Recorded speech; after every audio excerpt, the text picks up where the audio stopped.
And off we go. Well, welcome everyone to the August 6th version of the COVID-19 response CTAT Roundtable.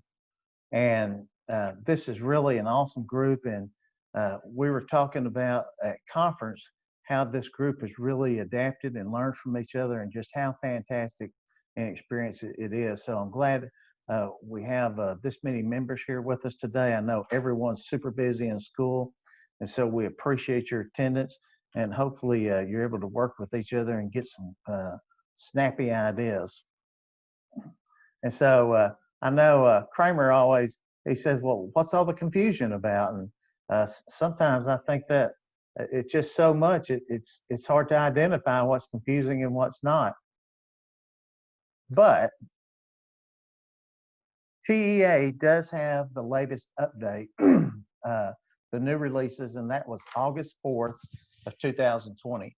And when TEA puts out an update, sometimes they update a lot of documents, sometimes just a couple, but the key ones we're looking at are the public health guidance and the attendance and enrollment seem to be the most applicable to CTE. And so the first one we'll look at is the public health guidance. And it's pretty well stayed the same. The guidance covered these four major areas: the notice you have to provide to parents and public, the prevention methods that you have to go about to keep the virus from entering the school, the practices that you must employ to respond to a lab-confirmed case, and then recommendations and the required practices to reduce the likely spread of it once the COVID got into the school. Public health guidance, just like it has said since the beginning, students must attend 90% of the days of course is offered in order to be awarded credit. Student attendance may be earned through delivery of virtual instruction. And of course, that could be asynchronous or synchronous. And then the school systems are permitted, if a student wants to change from virtual to on campus, then schools are permitted to limit that to at the end of the grading period, if that's the best for the student.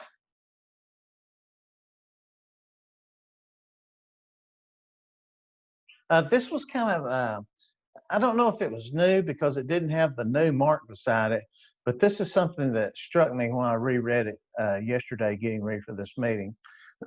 In the case of an individual who's been diagnosed with COVID-19, the individual may return when all three of these criteria are met.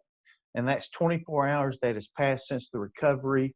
That means the resolution of a fever without using fever-reducing medications. 2, the individual has improvement in the symptoms. They're not short of breath, no coughing. And 3, at least 10 days have passed since the symptoms have first appeared. But here's what kind of stuck out to me. In the case that an individual who has symptoms, and you know that students and teachers have to self-test and they have to self-report, but in the case that an individual has symptoms that could be COVID-19, and if they do not go to a medical professional or they're not tested, then that individual is assumed to have COVID-19.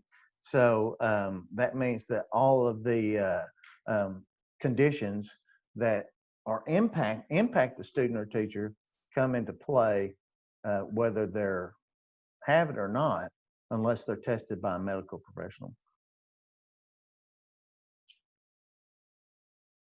And then in the attendance and enrollment document, again, everything was pretty much the same. I've had a couple of questions this week, so I decided to put this back in here. Time that students spend participating in work-based learning continues to be included in the daily instructional minute calculation. Work-based learning opportunities could include internships, externships, apprenticeships, and mentorships. And we also learned at conference in Ryan's office hours presentation, his original one, that, virtual opportunities can be available. He said, be creative. And the main thing is they're meeting those hours as outlined in the Student Attendance Accounting Handbook. CTE classes earn full funding through both remote methods as well as in person, so long as instruction is provided. The Texas Education Agency has determined that all career and technical education courses can be provided through remote instruction or a combination of remote and on-campus instruction. Districts, local education agencies may decide selected CTE courses need on-campus instruction and have that flexibility to make the determination based on student need and available resources. Again, nothing's really new there. Here we have a little bit of a new situation since conference. An average of 45 minutes a day or 450 minutes over a 2-week period is still required in order for a CTE course to be coded V1 and generate CTE weighted funding. And here's what's new. You may combine minutes across multiple instructional models in order to meet the number of minutes required for CTE funding. In-person, on-campus instruction, synchronous remote learning, or asynchronous and asynchronous remote learning, you may combine those 3 instructional delivery methods in order to reach that 450 minutes over 2 weeks. I just wanted to put on here again, I try to put this in every slide, all of this information that we talk about. I know all of you in here probably know this, but it's on this COVID-19 support page. And specifically, it's in the district waivers, finance, and grants. And of course, there's a link there, but it's a simple Google. And if you Google TEA COVID-19, this is exactly what's going to pop up. I encourage you to be the expert in your district. Try not to take anyone's word for it, because CTE is going to be different than everything else. So make sure that you're the expert in your district and look for those updates and check that page daily. The most interesting man alive here, in museums, he is allowed to touch the art. Sharks have a week dedicated to him. The Holy Grail searches for him. When in Rome, the Romans do as he does. And Corona-19 seeks guidance about him. But for the rest of us, he's got it figured out. But for the rest of us, there's going to be a live Q&A with Ryan Merritt, August 13th at 1:30 p.m. The deadline to register is August 11th, and he'll be answering questions on finance, accountability, and guidelines related to COVID-19. This session will be recorded and will remain in the Next Thought platform for 90 days. You should have a link sent to you that's make sure you submit your questions in advance, and that's where he's not blindsided and he gets a chance to do some research, and he can be the most engaging when he has the questions ahead of time. It's free to active leadership and active instructional members, $45 for associates, and $75 for non-members. If you register for this, you'll receive an access key the night before the session. If you've accessed CTAT's Next Thought platform previously, like at conference, then all you need to do is get into your account and you'll see it in your Next Thought library. If you're new to Next Thought, the access key will be provided by CTAT and allow you to set up your own username and password. If you don't see Next Thought, an email, make sure you're searching your spam folders. And if you're using Google or Gmail, make sure you look in your promotions.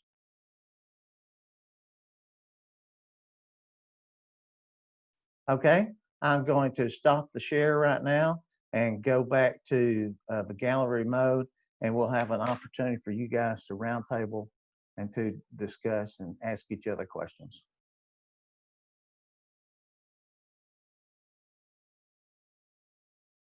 Hello, does it look like we're all back again? Everybody see everybody?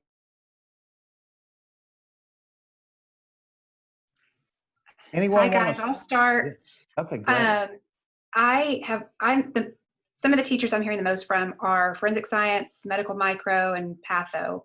our district has decided, because the science courses will be offered remote, that, we'll do minimal labs. So those teachers are just asking, they're looking for guidance, wanting to know if they can send kids home.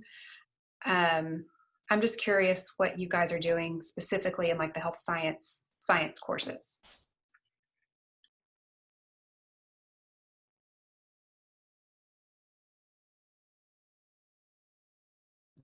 So Rachel, this is Jennifer. One of the things that my teacher did, and I'm not trying to give a plug to any company, okay? So let me just throw that out there. But she really enjoyed the interactive labs that were through eDynamics for forensics and anatomy and physiology.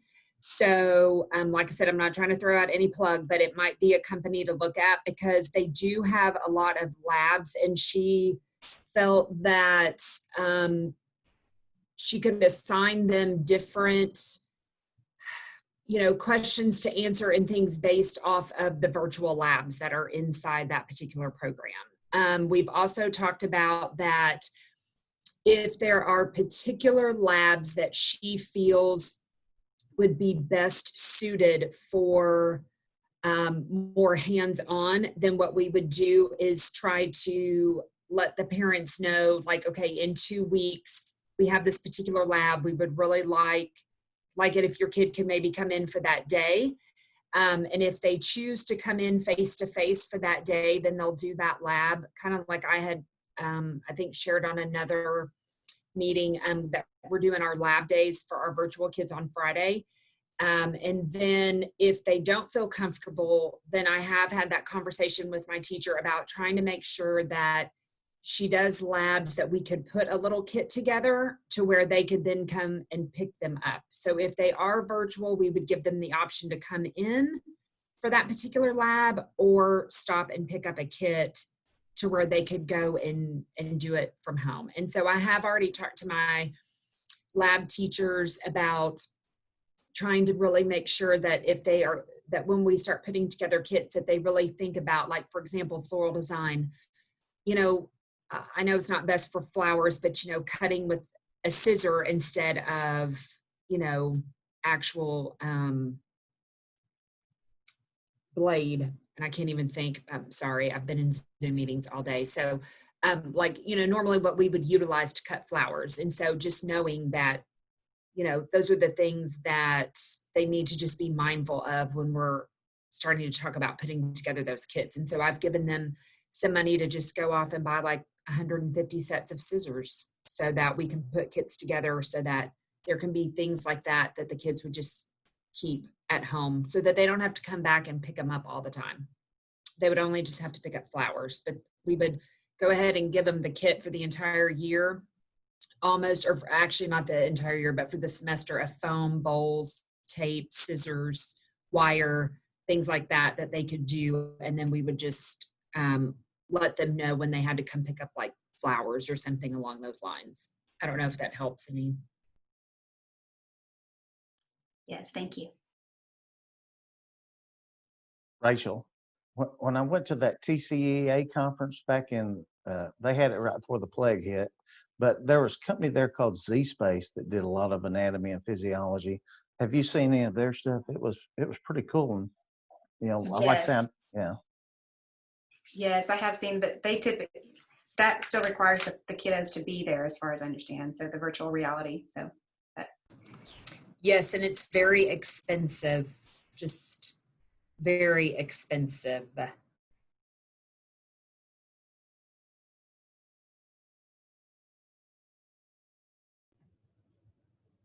So I don't know if y'all saw the post on Connect today, but Sherry Bonds has a health science teacher in Round Rock ISD who wants to host a Zoom next week with other teachers of CNA just to brainstorm. So I'm just going to put that in the chat in case anybody missed it. There's her email address to sign up.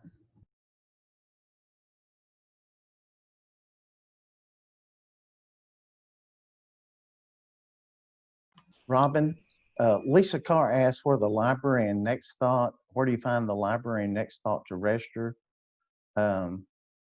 you don't necessarily register in the library. You register on that link, and then it will appear in your library once you're registered. Am I saying that correctly? Yes, because Lisa, you probably already have an account and access into NextThought. And so once that event goes live, so to speak, you will see that tile pop up in your library. It'll be in there, Lisa. It should, like the law conference, the CTAT Virtual Summer 2020. They'll probably have the next gen administrators in there. But you'll hopefully you'll see that Q&A tile is the best way to say it. So do you register now for it or wait till you get the link? I mean, how do we get the link, I guess is my question. Is that for the TEA session? Uh-huh. Yes. Okay. So let me put the link to register in the chat box. Hold on a second. I'll go grab it. Thank you. And Lisa, that came out on like a dispatch, so you might want to check your if you're using Gmail, check your promotions and check your spam. If you're not. This really doesn't have to do with the topic, but I have an opening for an ag teacher as of yesterday. So if anybody knows someone who's looking for an ag position, I'm in Rockwall ISD, which is just east of Dallas. Allison, And I have an opening for automotive teacher in HEBISD. Allison, you posted that position on the Ag Teachers Association website? It hasn't even hit our website yet because it just happened at like 4 o'clock yesterday. So we're processing through. My concern with posting it there would be that I felt like everybody on that website might be a member and might already be an ag teacher, and you can't get out of your contract at this point. That was the only concern I had about posting it there. Well, I don't know. I'm not sure how it is now, but back in the day, in the 40s, when I went through the teacher certification, they went through there and they told everyone, make sure that that's where you would find the website. So if they went through a teacher education program, they should be trained to look there. Perfect. I will go ahead and do that then. Hey, Allison. Also, if you want to post on VTAT, that's very popular with ag teachers. You're going to find an ag teacher really quick through VTAT. That's what we were talking about. Okay, sorry, I missed it. I think that's what Mark was referring to. Yeah. Yes, ma'am. It was. Okay, I will definitely, as soon as it posts on Rockwall ISD, I will send it to them. I would actually love guidance just on this because we had a retirement late last week, and I'm nervous that we're not going to fill the position. Like, I've never had to start the year like this without knowing if I'm having a teacher. Does anybody have advice or suggestions to think about? Like, what do you do in that situation? What area? Basically computer science. Look for a retired teacher if you can't find. Rachel, it's Twyla. I'm field support for Region 13, and I know that you might contact Amy Walsh because they have some that are just now getting alternative cert. They have open enrollment still for a while, so they're looking for positions. So you might let Amy know. I did let her know, so hopefully she. Oh, okay.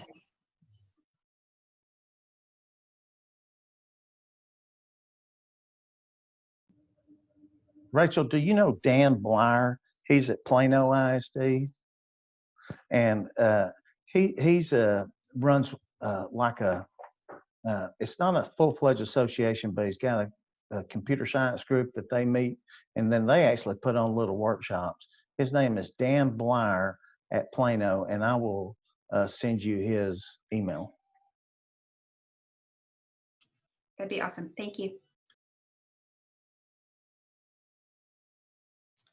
So can I ask this question? What are y'all's, and I posted it over there, but what is your district's take, or how are they handling kids that haven't even registered yet? So I have teachers that are asking me, like, what do my numbers look like? And I can tell them based off of, you know, what was here last year as far as kids. But are y'all finding that your registration numbers are down, and then trying to make arrangements for classes via that way?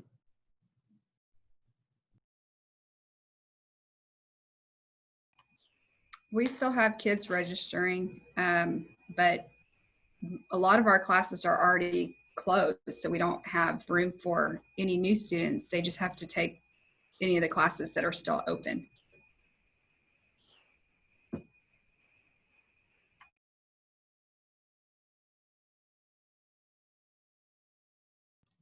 I guess I'm just more worried about that we have all of these kids, from their course selections based off of what they did, before we went to spring break. And because we are still missing about 50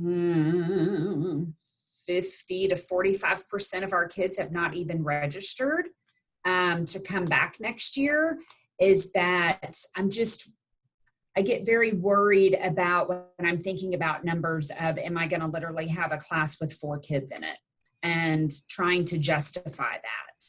Okay. But I know they're probably going to come as time goes on, but you know what I mean? It's like, it's just nerve wracking because they're saying, well, if it doesn't have this number, then the class doesn't need to make. And I'm like, well, we're missing almost 50% of our kids from registering. I mean, like physically doing the paperwork. Yeah, I totally misunderstood you. I thought you meant new students to your district. We've always, for the last several years, we've done an online process. So we continued that even during COVID, and we offered live help. And so all of our students already have their schedules. They've had them since April, I think. So I misunderstood. I thought you meant new students to your district. No, that's fine. Thank you. Do you think that they are not registering because they don't want to make the decision yet? Do they have to decide on remote or face-to-face? I really don't know. I know that, they've put things out, through social media and all of that, and we've done in-person registration as well. So those that didn't have internet or whatever, then they could come in and we were here to answer questions. I know what my gut says, and I hate to say that kind of out loud, but I think that because of just kind of everything that transpired in the spring, I really think they still have that kind of same mindset of pass fail. It doesn't really matter for attendance, for grades. Even though the communication has gone out to parents, I still just don't know if it's quite sinking in yet. I don't know. But I am worried that we have all of these kids that have not registered, and then what are we going to do if they all show up on the first 2 days of school and you've got 300 people standing outside trying to register? I mean, now there's no way to practice social distancing at that point when they're all standing there. And you can do your best, but I guess that's my thing, is that, we've given them also the option that if their CTE course requires a face-to-face component, that they have the option to, change their schedule. And so I've already seen a shift in some numbers there from kids getting out of culinary, ag mechanics. But then the downfall is there's really no place for them to go either, because our theater teacher is packed, our art teacher is packed. So, they kind of face the same thing. So it's been a very interesting struggle, even more than normal, which I'm sure everybody's facing. I'm sure everybody is. I just didn't know if y'all's districts had talked with y'all about kids that have not completed that registration process that are returning. Like, what is y'all's plan of action for the first few days of school, unless you're going virtual for the first? I mean, we're starting on time.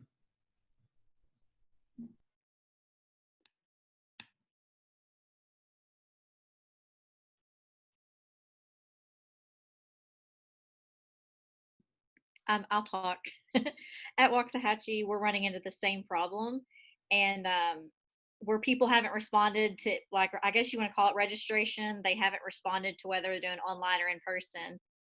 And we have about 30% of the people that haven't responded one way or the other. And we've had discussions about that. What are we going to do when they show up the first? They're not checking their emails, obviously, or reading the mail. And they're going to show up the first day of school saying, hey, I want to be in person, or I want to do online. And we're just trying to think, like you said, different scenarios. There's no way to plan for unknown, really. But we're running into that same issue because August 17th, we start in person or online, depending on what you want.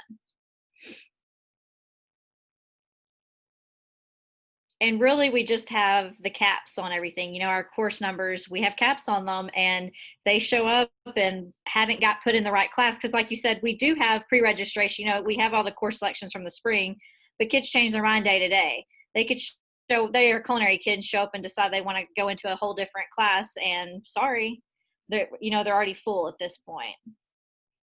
But hope that it helped. I know it didn't help, but maybe you feel a little bit better knowing it's happening to other people. Yes, it does. Thank you. I appreciate that.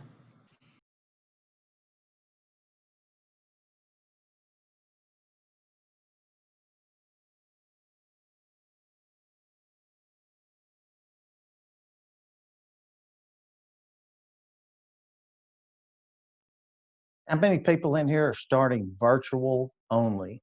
No campus instruction for 4 weeks.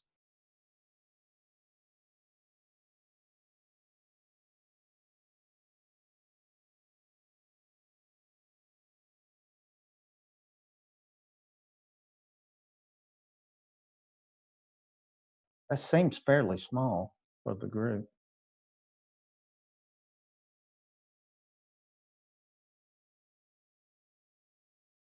Nah, maybe not.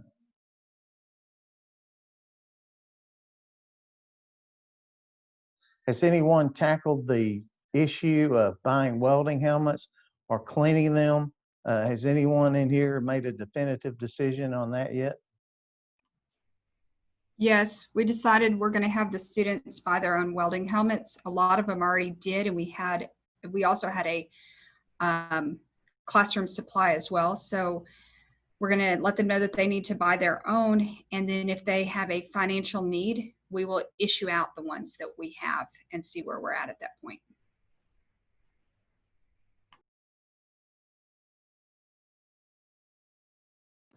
That really sounds reasonable. We're buying a helmet, the jacket, and gloves for every kid. And so then we are having some old lockers from the athletic room, or one of the old athletic gyms that's not really being used. It's just used more for practice. We're having those moved into the shop, and then we're assigning each kid a locker, and then they'll keep their supplies there, and then they'll have to turn them in at the end of the year. And it's their responsibility that if they lose something or it needs to be washed or whatever, it's their responsibility to take care of that and to bring it back. I'm just waiting for the finalized quote to come in. And the gloves and the jackets, the kids have always purchased their own. So we never had a class set of those.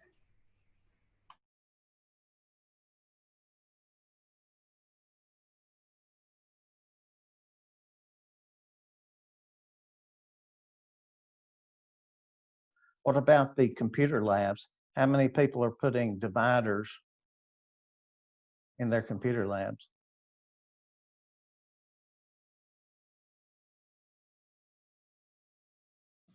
Please don't give me something else to think about.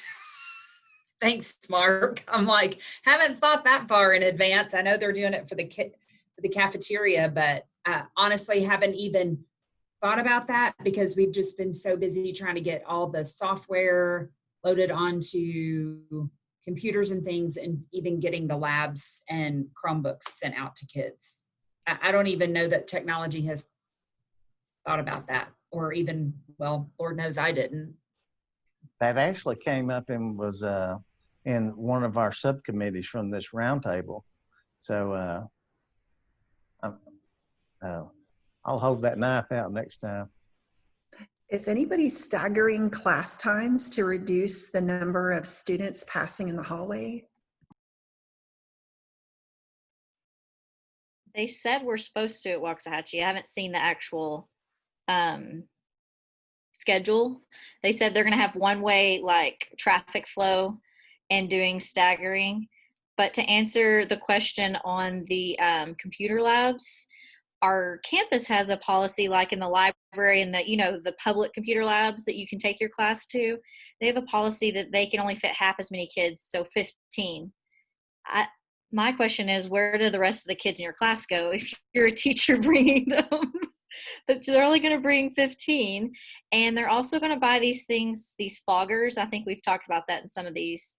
So this fogger machine that sanitizes, our schools purchased, they only have 2 campus-wide, but we're thinking about purchasing them for CTE to use in the computer labs that, you know, has that time frame. I don't know how many seconds everything is sanitized. So they're only, I think the foggers are not that, we talked about them on here before, they're not that expensive.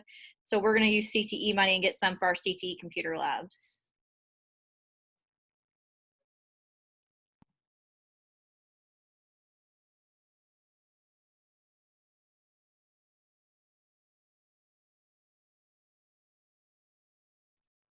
Robin, I don't see how they're not going to stagger a little bit of the time because, like I said, that picture when we were talking about earlier, when that hallway fills up, it's a pretty crowded scene.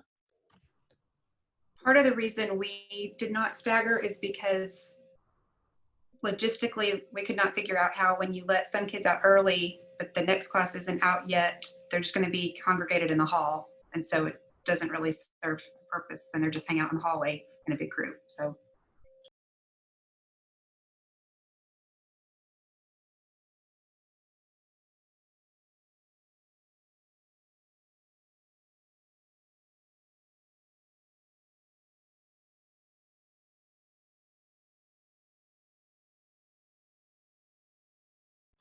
So this question came up in an email today up in the Region 11 area.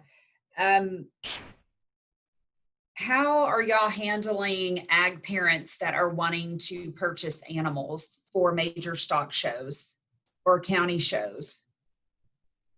Are y'all advising them not to? Are you letting them continue to move forward? Our barn is actually shared with 4-H. And so we already have 4-H animals in our barn. Because they were purchased prior to the state fair being canceled. We have a few that are returning FFA projects, but as of right now, we haven't told them not to. We just told them state fair is canceled, and that's the only one we did in the fall. And so we're just kind of leaving it up to each parent right now. But we have, we probably have 20 animals in the barn right now. Your ag teachers need to talk to their county show boards and see where they're thinking, because if they're going to have the direct communication with that county show board to find out what's going on there, if they're not serving on that board.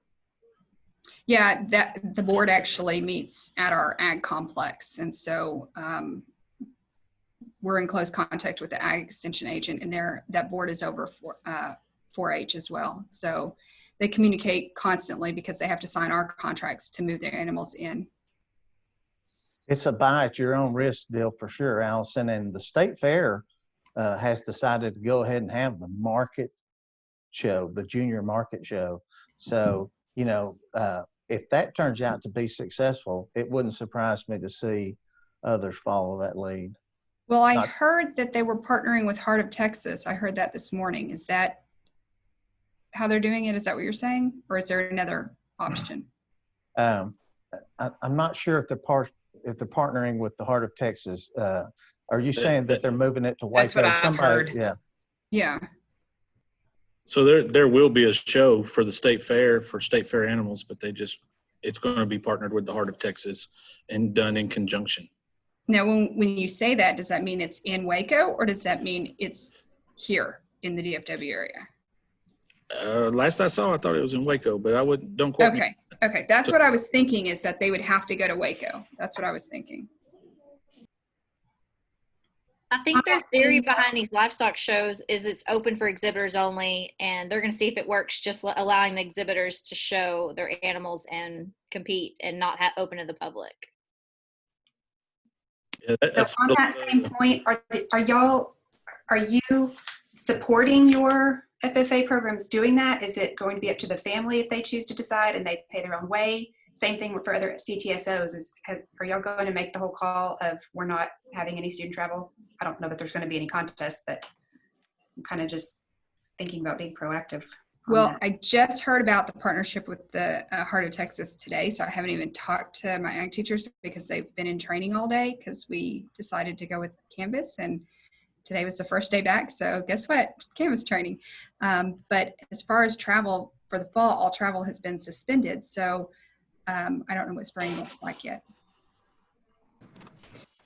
We are moving forward with travel, student organizations, showing, the whole 9 yards, because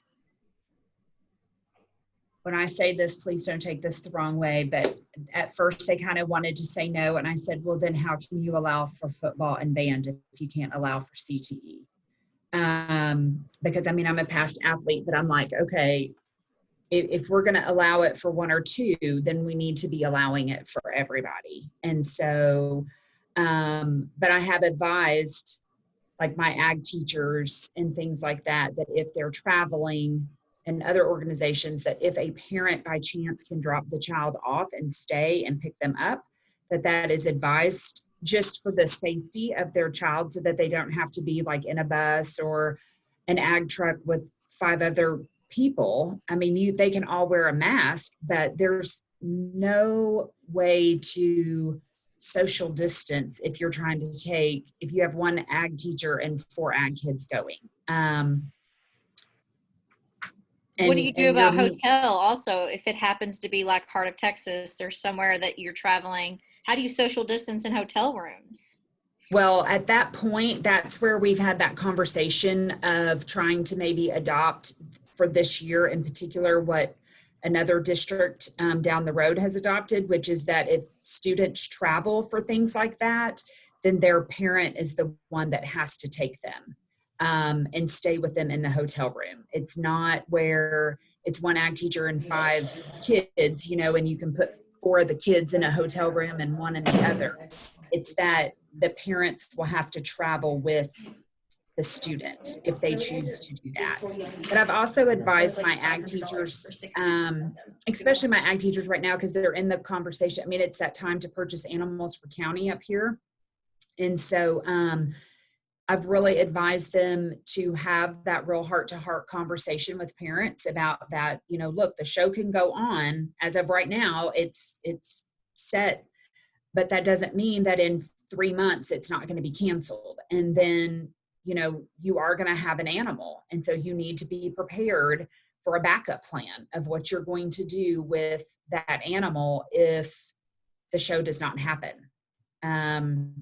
Because they can't just live out their life inside the ag barn forever. I mean, at some point they're a market animal. They have to go be a market animal. So I'm not telling them to tell the parents not to do it. I'm just having them advise that, it's all up in the air, and you just need to be prepared that if by chance the district says, hey, we can't travel at this point, or the show gets canceled or whatever, that's the risk that you're taking at this point in time.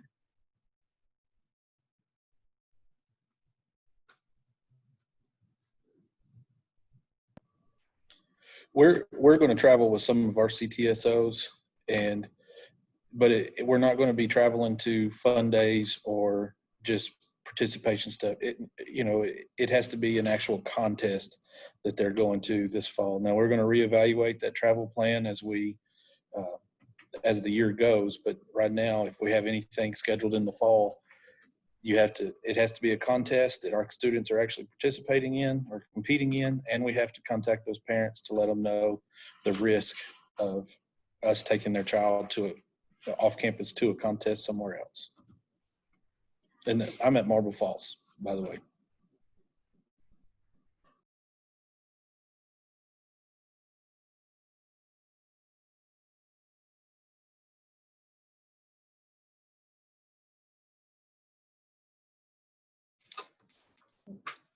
Travis and Kyle, have you already written that up like in a policy, like from the district standpoint? Or was that just y'all just having conversations with your teachers and things? That was actually that we haven't had that conversation with our teachers yet at Marble. That was a discussion that I had yesterday with the.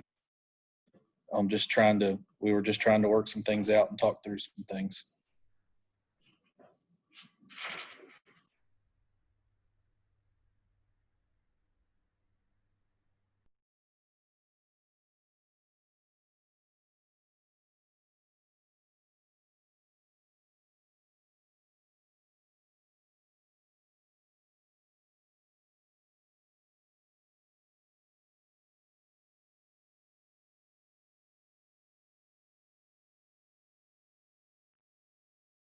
Does anyone else have any questions that they'd like to get some opinions from the group? These have all been fantastic. I'll add a little bit about the stock shows in the Midwest in Iowa. They had the pork producers show, and that's a huge swine show. And they did that without spectators. They had the parent, ag teacher, county agents, and exhibitor only. And I think they limited the number of parents if it was just one or maybe two parents that could come. So that way, in those large facilities, they could still social distance. Obviously, the entry numbers were down and lower, but I think looking at the state fair and looking at the Heart of Texas on those shows, there are going to be some limitations on the spectators, so it would be easier to social distance for those kids if you have ag teachers and students traveling.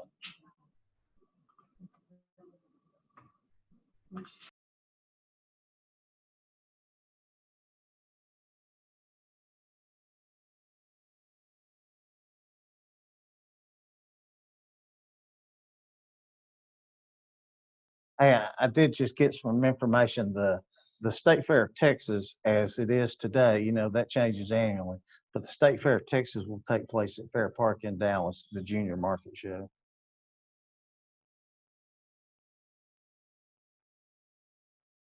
I know for a lot of CTE programs, that'll be the first travel, be the first student travel you'll have to deal with.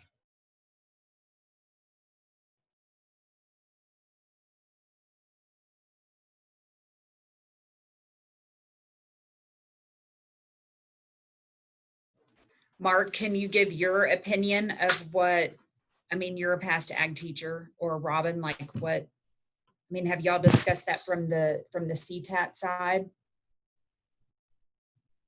We haven't really, and it's things change so quickly. But if a kid owns a market animal, this is just me, but if a kid owns a market animal, then I would want to do everything possible to see that they had the opportunity to show the animal and recoup or complete their project, educationally complete the project, even if you take the money component out. And so if the shows are finding safe ways to hold the shows, then, and I'm saying safe, health-wise, they can socially distance and, whatever it is they need to do to make the show health, then hopefully the school can find a safe way to make the student available to participate. That's just, Jennifer, that's just a thought is all it is.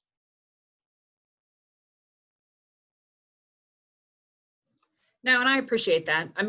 It's one of those things. As a past ag teacher, I try to see it from both ways, as an ag teacher, but then also the fact that my child shows. And 1 week you're showing in a weekend show, and the next weekend everything is canceled for the next 6 weeks. But we're on the breeding side. We're not on the market side yet. Thank heaven. So makes it a little bit easier. I hope that we find a way, there'll be FCCLA will have their regional contest in the fall. FFA will have their leadership contest in the fall. And then I hope there's a way that all of the student organizations can host their local and regional or area or district contests, however they have it structured. I hope that we can find a way to do that, but I don't even think that's, I know those groups are thinking about it, but I don't even think districts have thought about it yet. And, you know, a lot will depend, I think, on the next 4 weeks and how it opens and how the public's handling it, how the district's handling it, parents, teachers. I think we'll know a lot in a month.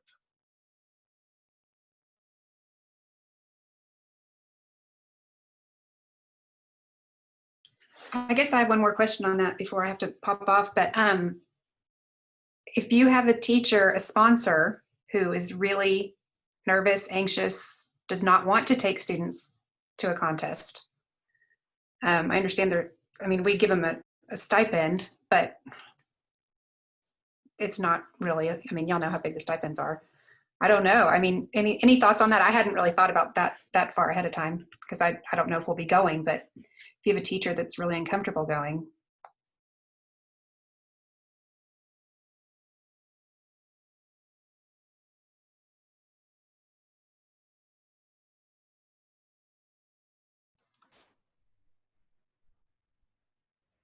Well, I would say I don't think you can definitely force them to do it. I mean, it's like what you said. I mean, they get just a little small stipend, you know, on top of that. But, you know, I don't know if maybe you,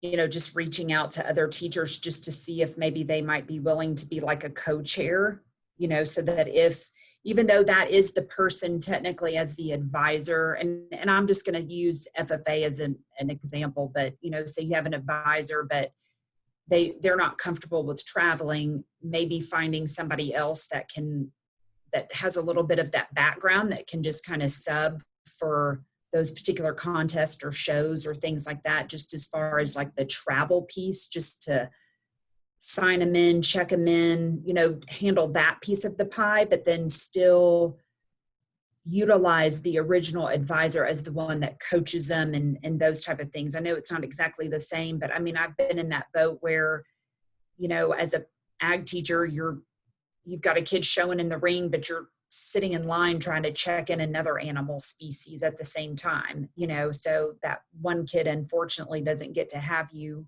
you know, there watching them show, you know, and then see if maybe you can pay both of them a little bit of a stipend, not obviously the co-advisor, not the same, but, you know, maybe just a little bit of extra money or a comp day because they're giving up some time for their weekend or after school or something along those lines. Also, Rachel, you know, probably the travel is going to be what bothers the teacher the most.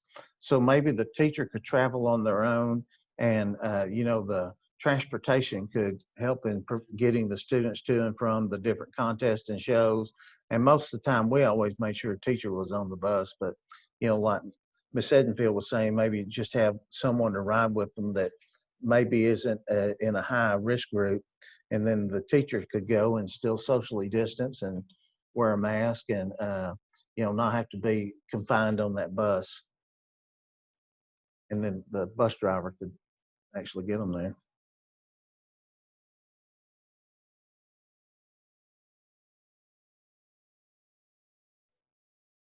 Travis, thank you for sharing that Google Doc.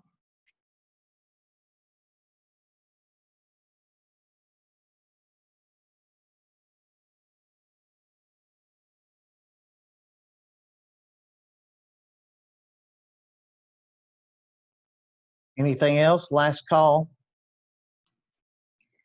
I was just do. going to ask Go ahead. for a little bit of clarity on the 2-week rule.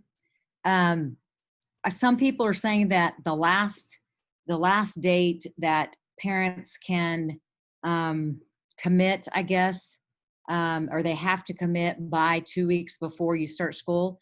Well, what is then some are saying you can't send it out and to start until 2 weeks before. Do you have some clarity on that?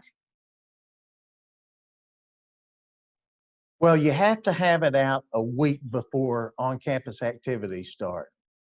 And, you know, so you have, that's the rule. You have to have your plan out a week before on-campus activities. And then you're talking about students committing to on-campus or remote instruction, right? Yes. Okay, so the student, and I made sure I reread this before I came on today. The student, if they choose virtual or remote instruction, then they have the opportunity to return to on-campus instruction, but the district has the flexibility to require that to happen at the end of a grading period. Right. And you cannot do it for more than that. Once they request and you come to a grading period, you have to let them if they're requesting to come back in. One of the things that we discussed in a previous roundtable, my thought, or it was discussed that if you have a chance to get them back in, you might go ahead and take that. But going back and forth, probably switching from on-campus to virtual, I would think would be is where the headache's really going to happen. But Right. yes, ma'am, they have till the end of a grading period, or you can make them stay out till the end of the grading period is the way to say that. Okay. What about right here before school starts, though? I thought there was like a 2-week. What is that about the 2? It has to be 2. What I feel like is they have to make a commitment 2 weeks before school starts because we have to plan for those numbers and for those. But I feel like that some are just starting and just going to send it out saying, okay, now, and we can't do that before. We can't even tell them about it before 2 weeks before. Is that correct? Which one is correct? Well, and we may be talking about different things, but you have to notify them a week before any on-campus activities start. You have to. And then you can make them commit 2 weeks ahead of time. So what are districts, well, I'm saying that in form of a question. What are districts doing in terms of getting committal from students and parents as far as whether they're going to be on campus or remote?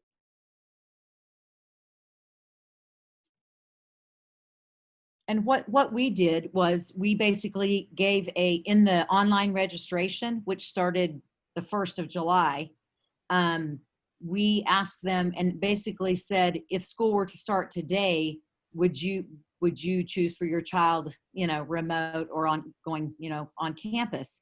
But it wasn't a commitment. We were just trying to get a number.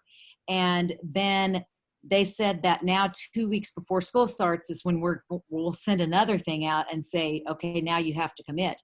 But I read it as it has to be that they have to have committed by 2 weeks before. Is that not, which one is? It's that you have to, okay, so it's 2 weeks before is the time frame that you send out the letter for them to actually commit. So you have to wait until 2 weeks before the start of school to be able to send out the letter for them to say, yes, I'm going virtual, or yes, I'm going to go face to face. And then if you're on a 6-week grading scale, then at 4 weeks, you would turn around and send the letter out again saying, which way do you want to choose for the second 6 weeks? So it's always 2 weeks before the next grading cycle. And then you do have to put in your plan as to, okay, I just totally lost my thought. I'm so sorry. But you have to basically, through your plan, talk about, are you doing 6 week, 9 week? And you have to stress, that's what it was. You have to stress in the plan that you're telling parents that if they choose to go virtual, then they recognize that it's for a grading cycle, not where they can flip-flop back and forth. Because some districts I know had the conversation of that they didn't want to make them decide for like a 6 weeks or a 9 weeks, that they were just going to let them come and go. And I was like, talk about an absolute nightmare. Mm-hmm. So we've put in our plan that they will pick it for a 6 weeks. But we just sent out the formal yesterday because it's exactly 2 weeks from the. So how long do they have to? I mean, up till school starts, they have to come and tell you. Mr. Lozier. Yes. Hey, I just posted the actual wording in the chat box. And Okay. it says LEAs may ask their parents to commit to on-campus or remote instruction for their students no earlier than 2 weeks before the start of school. LEAs may survey the parents prior to that period, but parents cannot be bound to the choice prior to 2 weeks before school. In the event that a parent chooses remote instruction for their student for their child, an LEA, in the event that a parent chooses remote instruction for their child, an LEA may, if they believe it's in the student's best interest, choose to limit the student's return to an on-campus setting to occur at the end of a grading period. However, LEAs cannot require a student to remain in remote instruction for more than a single grading period. Students who begin receiving remote instruction as a result of staying at home for COVID-19 should be permitted to return to campus at the end of their isolation period. And so what that's saying is that 2 weeks is the maximum that you can ask a parent to commit to. And that's all. I'm also going to copy and paste the link to that document in the chat box as well. But it doesn't really say, I mean, you send the letter out 2 weeks before, not less than 2 weeks before, but they don't have to decide till the first day of school when they come, correct? Well, let me make sure I'm reading this correctly, but what I read Doesn't make them commit. We just have to Yeah. have a timeline. LEAs, but parents, they're not bound prior to 2 weeks. So you can ask them at 2 weeks exactly, you can make them commit. Okay. And again, I posted the link to that document and the actual wording too. Okay. Okay. This is all clear as mud, isn't it? Anyone else? That was a great question. You stumped the band on that one, Mr. Lozier. Well, it was just confusing to me. I just didn't know if, even though we had that 2 week mark, did the parent, or could they take, all the time they needed? I just wasn't sure. Right. I guess my other real big thing right now is, I think Allison was talking about that they got theirs down to about 21 courses. We have a lot that are on site. That you're And- requiring to be on site? Yes. And I kept asking, is this, because everything you decide, there are 10 more implications. I think we all get that, or things to think about. But I just wondered because if they say, no, I'm going remote, we're not even going to have a hybrid situation. It's pretty much all or not. It's the same way with extracurriculars, UIL or non-UIL. And so student organizations fall into that also. But I sent out 780 some letters, and we have about 1,100 in our thing, in our enrollment of school, of students that they are in courses that require on campus. So I wondered if anybody else was kind of, of course, then you think, oh gosh, funding. And then you think, okay, where are we going to put those students? Because they still have to have a full schedule. And while we do have probably 25 other classes that are CTE that can be done remotely, they're full, So I just didn't know what other people were kind of thinking. And that's an option, right? You don't have to identify those courses. That's an option for your district. To say yes. Okay, you're right. My biggest concern would be, what if Vice President Pence finds a cure in October and they start to come back at the 1st of November? Then what do you do with all of them? And that's kind of what you were saying too. Well, if they come back, that's fine, because that's what we've really pretty much said. We have a lot that they have to be there, so that's what we're planning on. But if they're not scheduled in the courses, you get what I'm saying? We have to take them out. Yep. Do you want to, I was going to say what we're doing at Waxahachie, because we thought about that. We're like, if we make them separate courses, the counselors are going to see open seats and shove those kids in there. And that teacher, instead of having 25 that period, and that kid decides to come back to in person. We thought about that. And we're going to wait till after, like right before the first day of school, till most all the scheduling's done, to change them over to an online section during that period, just so the counselors don't not look at both sections and that teacher end up loaded down with 35 kids. Okay. Because we thought about that too. We're like, let's wait to push the button. And it's just simple. We use Skyward. I don't know what y'all use, but it's a pretty simple where you can just grab certain kids and change them to a different course, and it'll be a different course number on the same period. But we're going to wait just so we don't have counselors not look at both. Okay. Okay.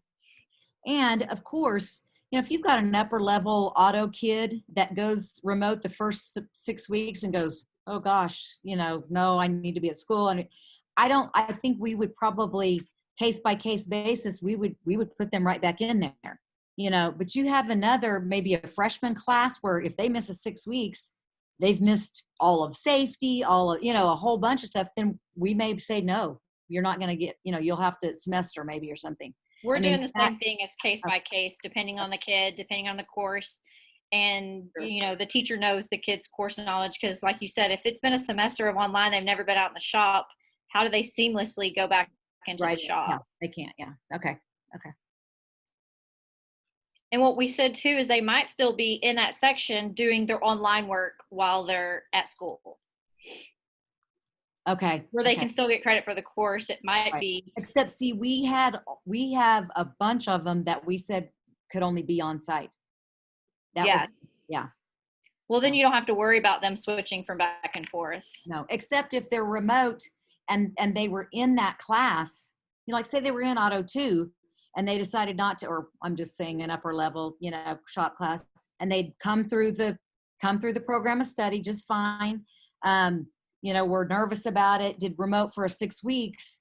And so we changed them into something else, but in that, after 6 weeks, we might actually go ahead and put them back in that class. Does that make sense? Yeah, we did practicum courses for those kids. That way it would be easy. It was a practicum of, let's just say, transportation distribution. That, instead of putting them in the Auto 2, since it was in person only. Okay. So you just went ahead to a junior practicum and then. Yeah, if they've never taken practicum, then that first one. That way, at least it's still in their same program of study. But like you said, if it's only 6 weeks down the road, you can move them into Auto 2 and it's fine. But if the kid comes back third 6 weeks, fourth 6 weeks, they're not going to be able, they're going to have to stay, like I said, they'll stay in that practicum during that period for us and be doing their online practicum work or whatever it is. Right. Okay. Good deal. Anyone else? Thank you. We kind of want to be respectful of your time, and we've been an hour here, but we're certainly not bound by that. So if you have anything else, let us speak now.